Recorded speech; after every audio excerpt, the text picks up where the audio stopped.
Lorsque son mari a demandé le divorce après 15 ans de mariage, Jennifer n'a ni supplié ni pleuré. Elle a simplement souri et signé les papiers. Tandis qu'il célébrait sa liberté avec sa maîtresse, elle s'est approchée de leur table, a déposé une enveloppe devant lui et a murmuré « Félicitations ». Son sourire narquois disparut dès qu'il lut les résultats ADN, et il réalisa aussitôt que ce n'était pas lui qui avait gagné. Bonjour à tous, bienvenue dans Histoire vraie. Abonnez-vous et aimez-nous, ça compte beaucoup pour nous. Partagez également cette vidéo avec vos amis et vos proches et activez les notifications de publication pour ne rien manquer de nos prochaines vidéos. Merci de votre compréhension. Détendez-vous et découvrez l'histoire. Andrew était assis dans un restaurant chic, riant et buvant avec sa maîtresse. Il avait l'air heureux, comme s'il n'avait aucun souci au monde. Le restaurant était bondé, rempli de gens savourant leur repas. Une douce musique de fond.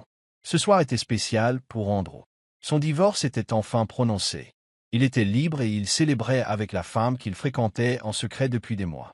Elle lui sourit et lui toucha la main. « À un nouveau départ », dit-elle en levant son verre. Au moment où il trinquait, une femme s'approcha de leur table. C'était Jennifer, la femme d'Andrew, ou plutôt son ex-femme. Elle arborait un sourire serein, une posture droite et assurée. Elle n'était pas en colère. Elle ne pleurait pas. Elle avait l'air paisible. Le sourire d'Andrew s'évanouit dès qu'il la vit. Sa maîtresse s'agita, mal à l'aise. Jennifer déposa une enveloppe sur la table, juste entre Andrew et sa maîtresse. « Félicitations pour ta liberté », dit-elle doucement. Sa voix était posée, sans la moindre trace de tristesse ou de colère. Andrew fronça les sourcils et prit l'enveloppe. Ses doigts tremblaient légèrement lorsqu'il l'ouvrit. À l'intérieur, il trouva un rapport de test ADN. Son visage pâlit à la lecture des résultats. Ses yeux s'écarquillèrent et ses mains se mirent à trembler. Sa maîtresse se pencha, perplexe. « Qu'est-ce qui se passe » demanda-t-elle. Andrew ne répondit pas. « I'll fix it, Jennifer », le visage choque. Jennifer lui adressa un dernier petit sourire. Puis, sans un mot de plus, elle se retourna et s'éloigna, laissant Andrew figé sur place. En sortant du restaurant, la scène lui revint, celle où elle avait découvert sa trahison. Le moment où tout, dans leur vie parfaite, commença à s'écrouler. Jennifer se tenait dans leur grand dressing, les yeux fixés sur la chemise blanche qu'elle tenait dans ses mains. Ses doigts tremblaient tandis qu'elle retournait le tissu, son regard rivé sur la tache de rouge à lèvres rouges foncé près du col. La couleur était audacieuse, trop vive, trop parfaite pour être autre chose qu'un baiser féminin. Son cœur battait fort. Son esprit cherchait une autre explication. Mais au fond d'elle, elle connaissait déjà la vérité. « C'est impossible », se murmura-t-elle. Andrew, son mari depuis 15 ans, lui avait annoncé la veille qu'il était de garde pour une opération d'urgence. Il s'était précipité hors de la maison, toujours vêtu de ce même t-shirt. Mais là, debout dans le calme de leur maison, Jennifer réalisa quelque chose. Aucun chirurgien ne porterait une chemise tachée de rouge à lèvres dans une salle d'opération. Elle serrait fermement le tissu, ses ongles s'enfonçant dans le coton doux. Ses yeux étaient piqués de larmes, mais elle refusait de les laisser couler. Au lieu de cela, elle prit une grande inspiration et se força à réfléchir. Y avait-il eu d'autres signes? Jennifer ferma les yeux et se souvint. Andrew travaillait tard plus souvent que d'habitude. Il avait commencé à trimballer son téléphone partout, même aux toilettes. Il sentait parfois différemment, non pas le désinfectant d'hôpital, mais un parfum de luxe. Leur conversation était devenue plus courte, ne parlant plus que des enfants ou de son travail. Elle avait ignoré ces choses, se disant qu'elle réfléchissait trop. Mais maintenant, debout là, avec la preuve en main, elle se sentait ridicule. Elle parcourut du regard le placard, les chemises soigneusement rangées, les chaussures cirées, les cravates qu'elle lui avait achetées. Leur vie entière n'avait-elle été qu'un mensonge? Ses genoux fléchissaient, alors elle s'assit sur le lit, tenant toujours son t-shirt. Elle avait envie de crier. Elle avait envie de pleurer. Elle voulait se réveiller de ce cauchemar. Mais elle n'en fit rien. Au lieu de cela, elle plia soigneusement le t-shirt, le remit dans son sac de sport et essuya ses larmes. Si Andrew pensait pouvoir la trahir et s'en sortir sans conséquence, il avait tort. Elle n'allait pas simplement l'affronter. Elle allait s'assurer qu'il regrette tout. De l'extérieur, Jennifer et Andrew Carter menaient une vie parfaite. Leur maison, une belle maison de style colonial à Oak Heights, se dressait fièrement avec sa palissade blanche et sa pelouse impeccable. Leurs voisins les admiraient. À chaque collecte de fonds pour l'hôpital, les gens murmuraient à quel point Jennifer avait de la chance d'être mariée à un homme aussi accompli. C'est Jennifer qui rend tout possible, disait Andrew lors de ces événements, un bras autour de sa taille, une flûte de champagne à la main. Je ne pourrais pas faire ce que je fais sans elle. Les autres épouses de médecins souriaient poliment. Certaines semblaient même jalouses. Jennifer le voyait dans leurs yeux. Ils pensaient qu'elle avait tout pour elle. Un mari respecté, 3 beaux enfants, une vie heureuse et sereine. Et pendant longtemps, Jennifer y a cru aussi. Elle avait rencontré Andrew quand ils étaient jeunes, avant l'argent, avant la réputation, avant les longues heures à l'hôpital. Elle l'avait soutenu pendant tout ce temps. Ses études de médecine, où il avait à peine du temps à lui consacrer. En résidence, où il rentrait épuisé, mais trouvait toujours l'énergie de la serrer contre lui. Lors des séances d'études nocturnes, où elle lui préparait du café et l'encourageait lorsqu'il doutait de lui-même. Elle l'avait soutenu quand il n'avait rien. En retour, il lui a promis un avenir, une vie où ils seraient toujours ensemble, quoi qu'il arrive. Pendant des années, Jennifer a été fière d'être l'épouse du docteur Carter. Elle n'était pas seulement sa compagne. Elle était son plus grand soutien, celle qui faisait de leur maison un foyer. Elle croyait en leur amour. Elle croyait en lui. Mais avec le recul, elle a vu les failles. Andrew a commencé à travailler tard plus souvent, prétextant que l'hôpital avait besoin de lui. Leurs week-ends, autrefois consacrés à des sorties en famille, se sont transformés en parties de golf entre collègues. Les soirées en amoureux ont disparu. Les conversations se sont transformées en échanges rapides sur les enfants, la maison et sa carrière. Elle avait tout balayé du revers de la main, pensant que c'était juste le stress de son travail. Mais maintenant, elle comprenait la vérité. Leur vie n'était parfaite qu'en apparence. En dessous, tout n'était que mensonge. Elle n'était plus sa partenaire. Elle faisait simplement partie de l'image qu'il voulait entretenir.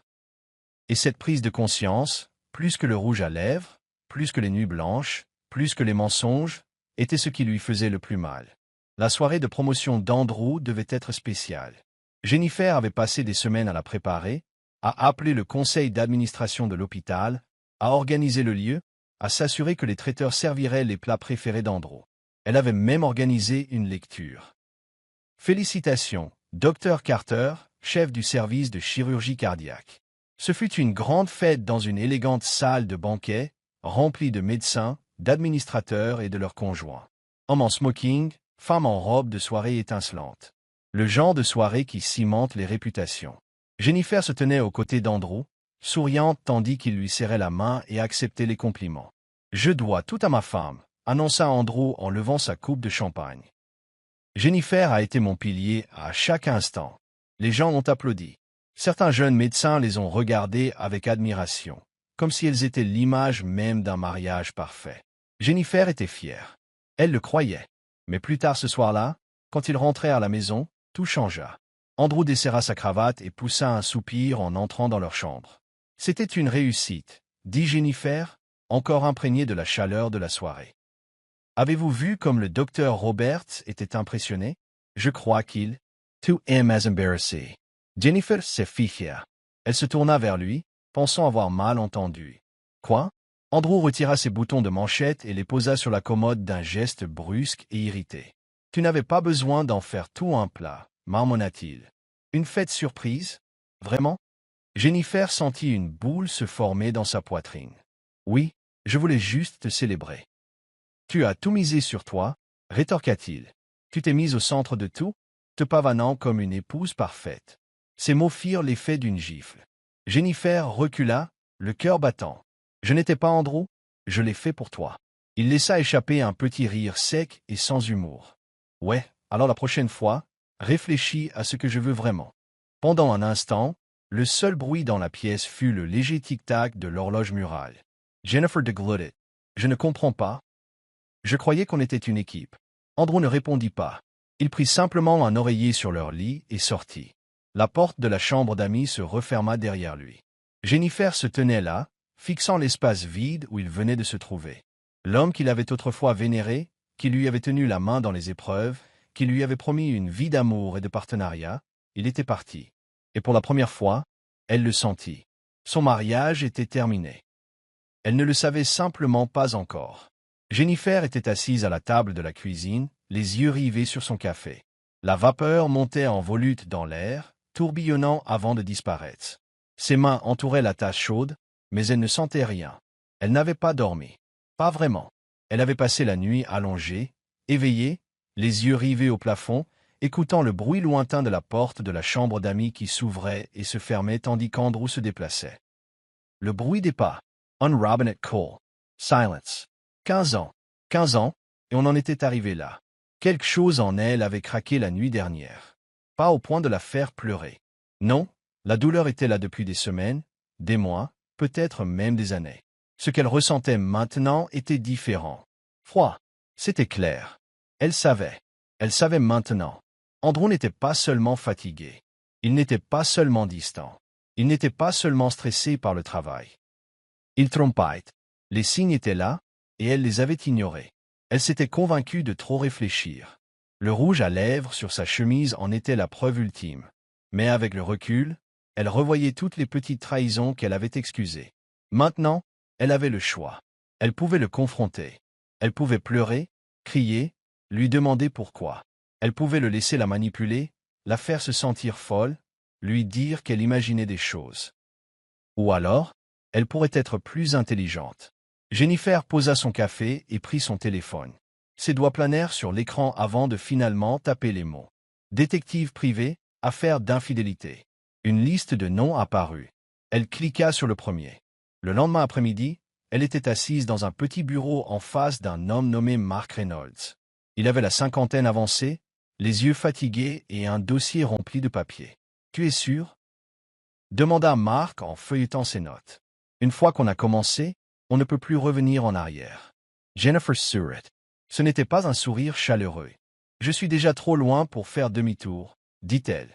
Mark hocha la tête. « Bon, on va commencer à le traquer. Donnez-moi quelques jours. » Elle a quitté le bureau plus légère. Une semaine plus tard, la première série de photos est arrivée. Andrew, dans un hôtel, tenant la main d'une femme en robe rouge moulante. Andrew, riant devant un dîner aux chandelles. Andrew, l'embrassant.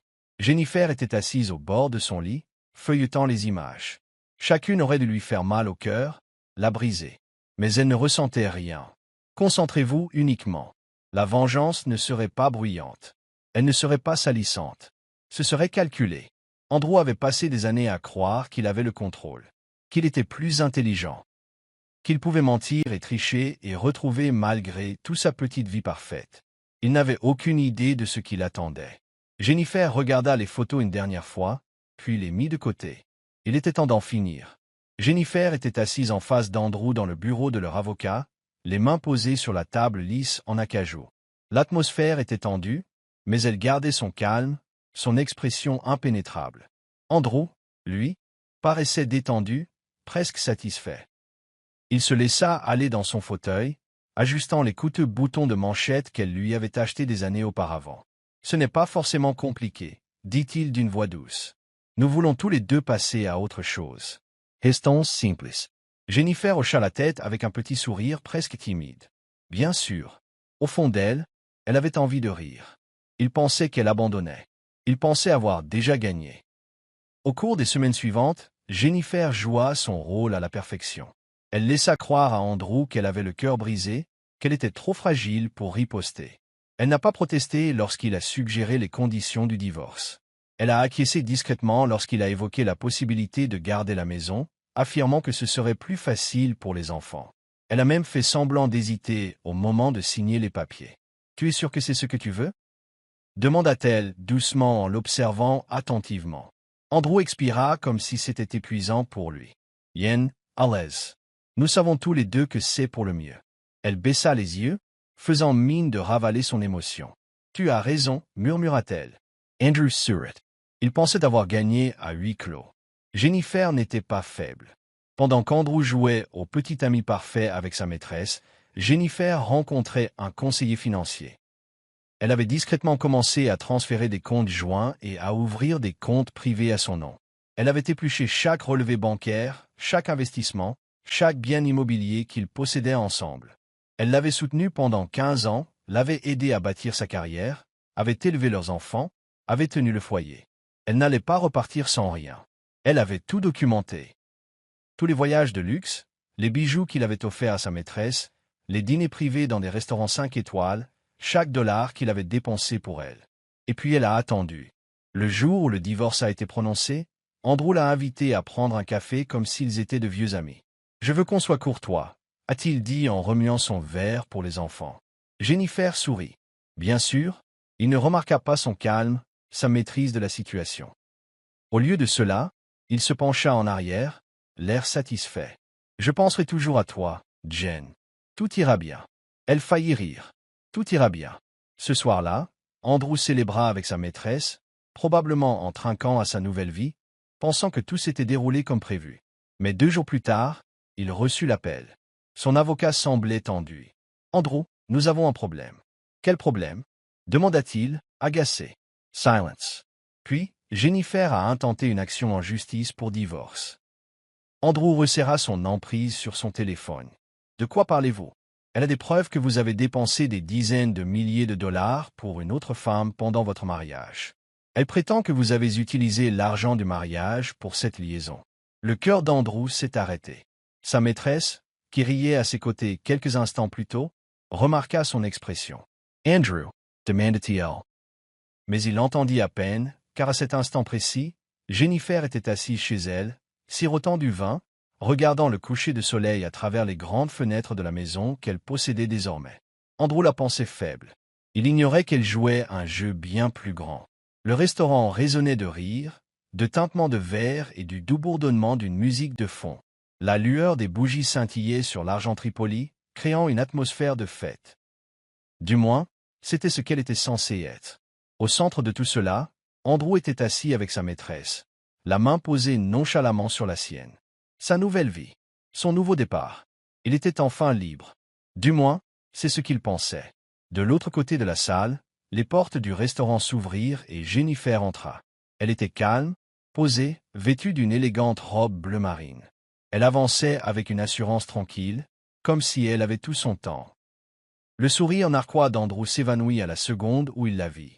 Sa maîtresse leva les yeux, perplexe. « Qui est-ce » Jennifer s'approcha de leur table et déposa délicatement une enveloppe scellée entre eux. « Félicitations pour ta liberté » dit-elle doucement. Les doigts d'Andrew tressaillirent tandis qu'il attrapait l'enveloppe. Ses mouvements n'étaient pas aussi réguliers que d'habitude. Le restaurant semblait plus silencieux, comme si les murs eux-mêmes l'attendaient. Il glissa un doigt sous le rabat, sortit les résultats du test ADN soigneusement imprimés et commença à lire. Puis il s'arrêta. Son visage pâlit. Sa respiration s'accéléra. Sa maîtresse se pencha plus près, plus curieuse qu'impatiente. « Qu'est-ce qu'il y a » demanda-t-elle. Andrew ne répondit pas. Il ne pouvait pas, car ce qu'il tenait entre les mains n'était pas un simple test ADN. C'était un test prouvant que l'un de leurs enfants n'était pas biologiquement le sien. Jennifer vit le moment précis où il réalisa. Il leva les yeux vers elle, les yeux écarquillés d'incrédulité. « C'est impossible. » Jennifer sourit simplement. « Oh, mais c'est vrai. » Sa maîtresse remua sur sa chaise, le malaise se lisant sur son visage. Elle ne riait plus. La fête avait pris une toute autre tournure.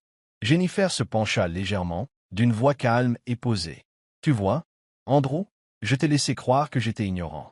Je t'ai laissé croire que tu avais le dessus. Mais pendant que tu jouais à la maison avec ta petite amie, j'ai découvert la vérité. » L'amaquart d'Andrew S. Crispa. Ses mains agrippaient les bords du document, comme si c'était la seule chose qui le maintenait debout.